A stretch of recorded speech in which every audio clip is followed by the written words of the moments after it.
Bonjour à tous et bienvenue dans ce 10e MOOC de refiningisexciting.com consacré au fractionnement du FCC.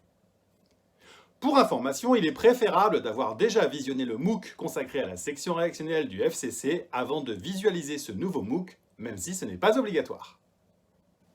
Dans ce MOOC, après quelques rappels en guise d'introduction, nous allons voir ensemble comment séparer l'ensemble des molécules qui ont été craquées dans la section réactionnelle. On commencera par parler de la colonne principale de fractionnement, puis du fractionnement des coupes légères, à savoir fuel gaz, GPL et essence. Puis on détaillera la production des coupes plus lourdes, à savoir LCO et slurry. On finira en décrivant les propriétés des produits et leur devenir dans l'usine. J'espère qu'à la fin de ce MOOC, vous serez en position de bien comprendre les objectifs de chacun des équipements constituant la section de fractionnement d'un FCC qui est assez conséquente en termes de nombre d'équipements. Commençons par une introduction.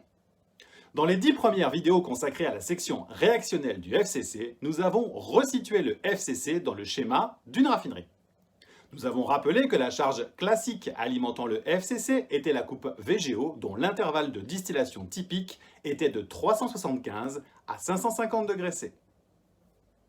Nous avons également vu que le FCC était constitué de 4 grandes sections et nous avons vu le fonctionnement assez détaillé de la section réactionnelle, du régénérateur ainsi que celui du traitement des fumées.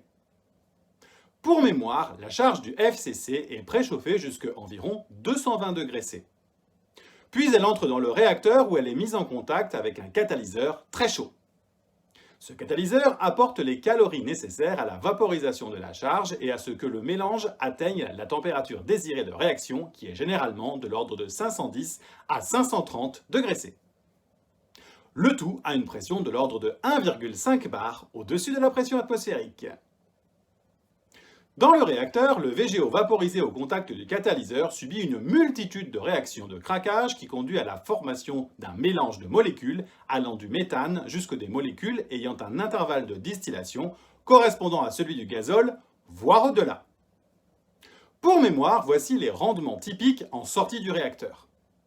On rappelle qu'environ 5% poids de la charge est transformé en coque et se dépose à la surface du catalyseur dans le réacteur.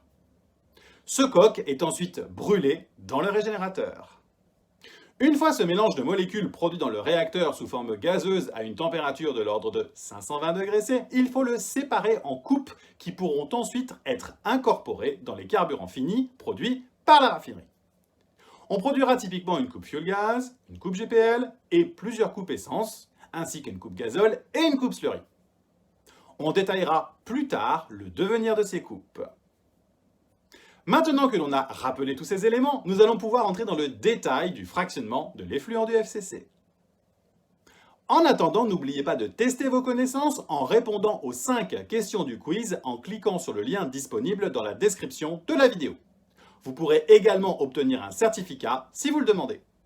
Je vous invite également à vous abonner à ma chaîne YouTube pour vous tenir au courant des prochaines vidéos diffusées. À très bientôt pour la seconde partie. Au revoir!